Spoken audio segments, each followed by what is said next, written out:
In today's video, I'm going to show you how I blanket stitch a flat felt ornament, but you can use the exact same process for any felt crafts. This video is in real time for you to clearly see how I do it from start to finish, so it's going to be a bit long. If you want to skip to certain parts, you can take a look at the video chapters and choose the section that you want to see. Let's get started. The first thing I do is measure the length of the embroidery floss that I'm going to use to blanket stitch my ornament. To do so, I place the floss around my ornament and contour the shape 3 times. It's my holy number for all my projects. I don't remember how I came up with this, but it works every time. Once I have my perfect length, I make 2 knots at one hand. I try to place them as close as I can to the end of the floss. You can use a single strand for a delicate finish or multiple strands for a thicker, more prominent stitch. I then place the embroidery floss inside of my needle with this magic little tool here, my faithful needle threader. I always use all 6 strands of DMC Embroidery Floss because I like it thick. I place my needle almost in the middle to have double floss all the way.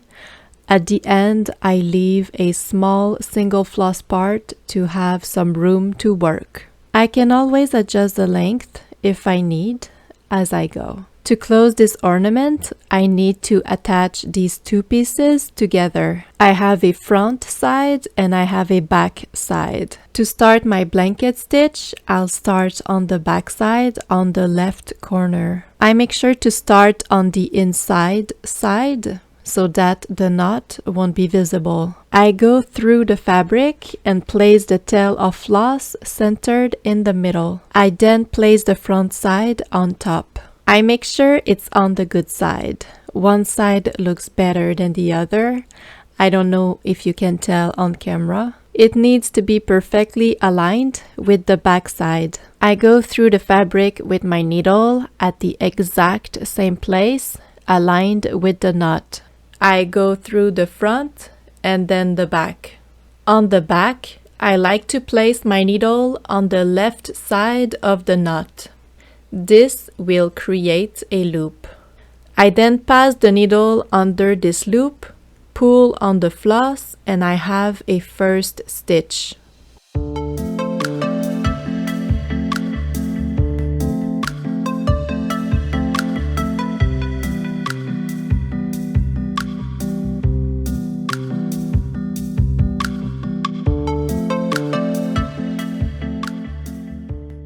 For my second stitch, I place my needle about 1/4 inch away from the first stitch. I go through the 2 pieces of felt, pull on the floss, pass my needle through the loop from the back, and pull again to close the stitch. From there, all I have to do is repeat this process along the edge of my ornament.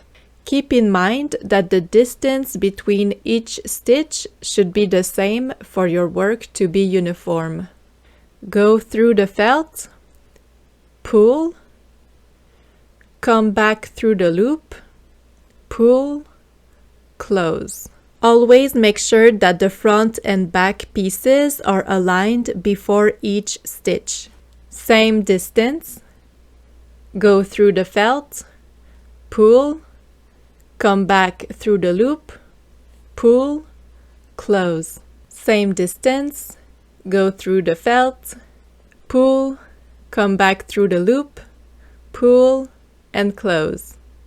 Repeat this process over and over again. This project that I blanket stitch right now is a base for an Easter ornament that I'm doing for my Easter tree this year. I'll add some Easter grass and a piece of fake chocolate bunny later to make it look like an opened Easter chocolate box. But you can blanket stitch anything in any shape for any season with this flat felt ornament tutorial.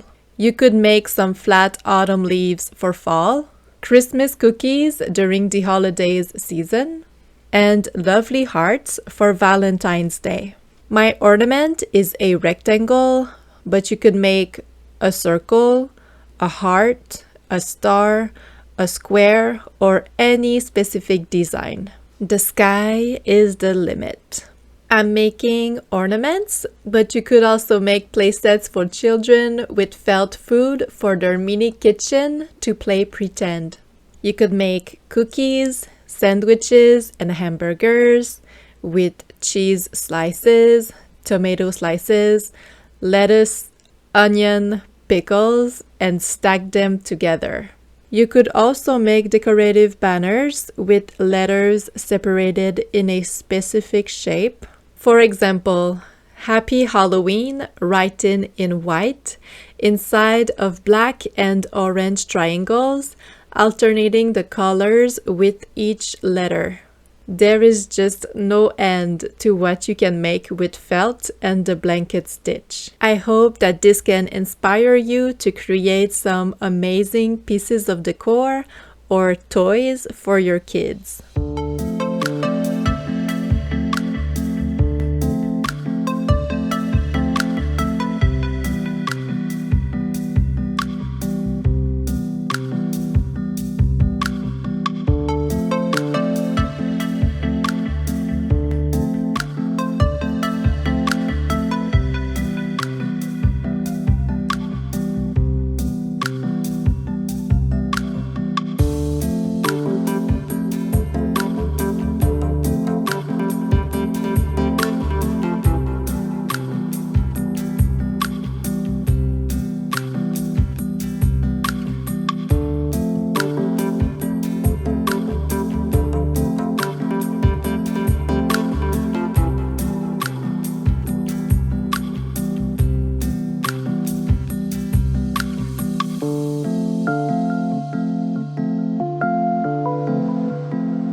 When I get close to the first corner, I place my needle near the end of this first side, but I leave a small space for my next stitch.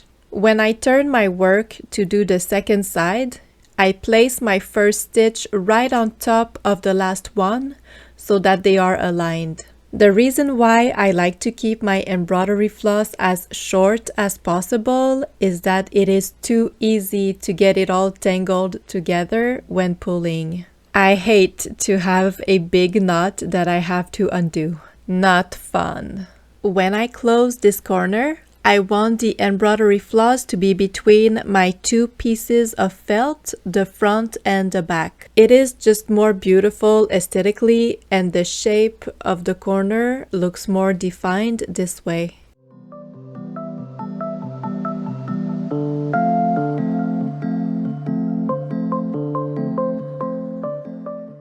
I keep stitching, same distance, I go through the felt, pull, come back through the loop, pull, close, and repeat.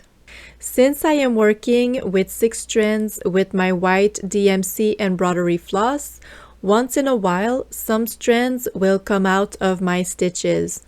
It is happening right now, even if I pull really tight. When that is the case, I loosen up the stitch and pull again with my floss to the left side to make sure it is really tight. Sometimes I have to redo it many times because the floss is rebelling against me. We have conquered this stitch. We can move on.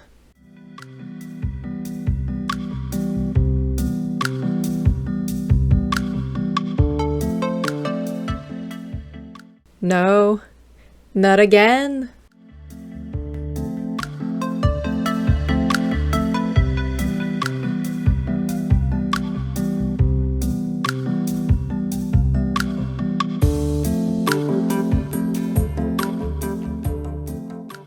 The struggle is real.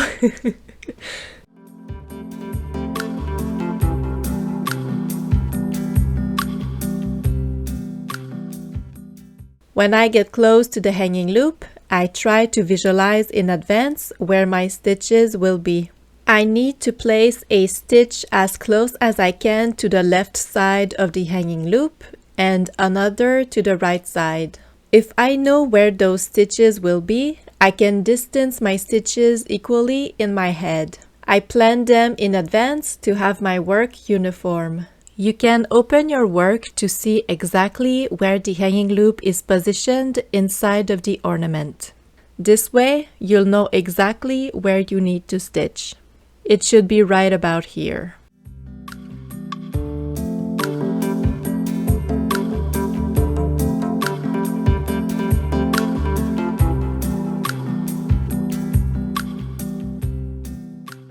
My next stitch should be as close as I can to the hanging loop, this time on the right side.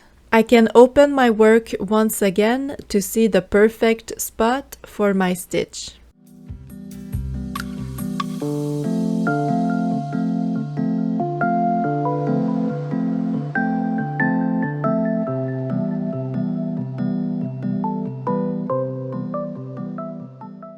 The hanging loop is now secured in place and well centered. I placed the embroidery floss from my blanket stitch in front of it to keep a uniform look all around the edge of my ornament.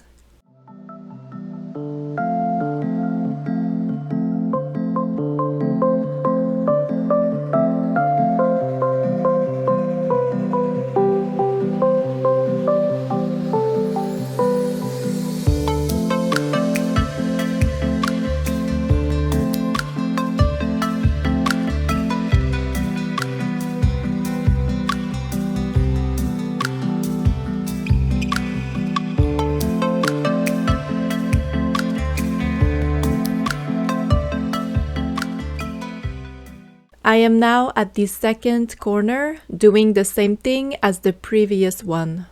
I place my last stitch from this side close to the edge, but I also leave a small space. When I turn my work, I align my stitch with the last one and place the embroidery floss between my two pieces of felt.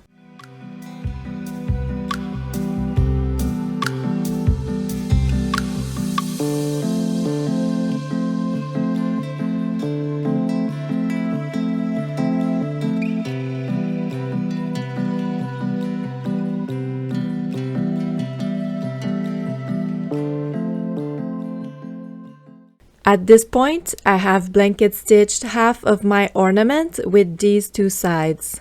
It is time to fill the inside.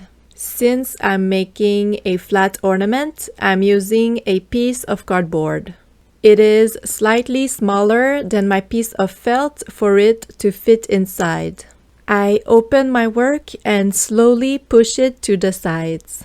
Since my ornament is in the shape of a rectangle, I can fill it halfway with my piece of cardboard. Be aware that it might not be possible with other designs. If you are making an autumn leaf, a star, or any complex design, I would recommend to have your piece of cardboard on your work from the very beginning. You could glue it to the inside of your back piece of felt so it wouldn't move as you blanket stitch around it. My piece of cardboard is now in place. As you can see, I have some room to blanket stitch around it. I have to make sure that my two pieces of felt are always aligned as I work, since the cardboard gives some dimension to my ornament.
The 4 sides are now almost complete.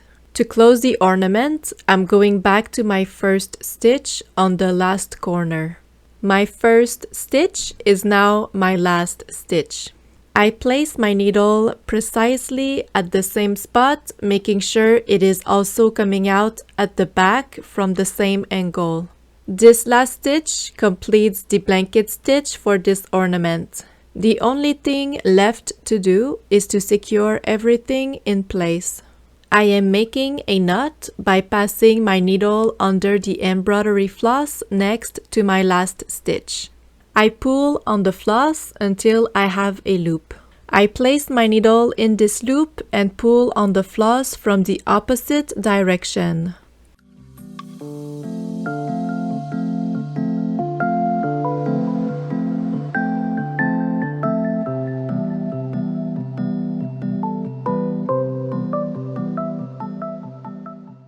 To hide the embroidery floss inside of the ornament, I place my needle between the 2 pieces of felt. There should be a small opening between the front and the back sides next to the knot. I place my needle under the piece of cardboard. This way it will come out at the back.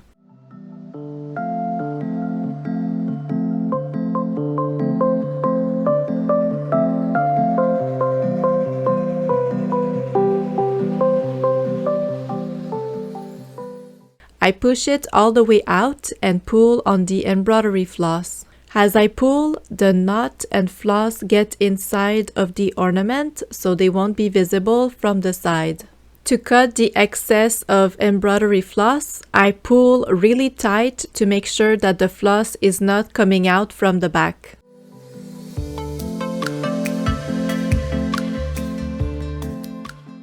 And voila! At this point, we should be done. But if you know me, you know that I'm a little bit crazy and a perfectionist. So I'm taking an extra step to make sure that my corners are sharp and beautiful. I'm using a small sculpting tool to do this. The end has a tiny round shape, so it won't damage the felt in the process. I'm going to work on my corners to make sure that the embroidery floss is between my 2 pieces of felt and that the corners are not curved. I push on my corners from the inside to make sure that the felt is sticking out, and I move the embroidery floss in the middle.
I hope that this tutorial was helpful to you and that you learned a thing or two. I hope that you feel inspired to create your own felt ornaments or other felt crafts. This is the end result with the Easter grass and fake chocolate bunnies. I have a full tutorial on how to make them if you are interested. Thank you so much for watching. Bye!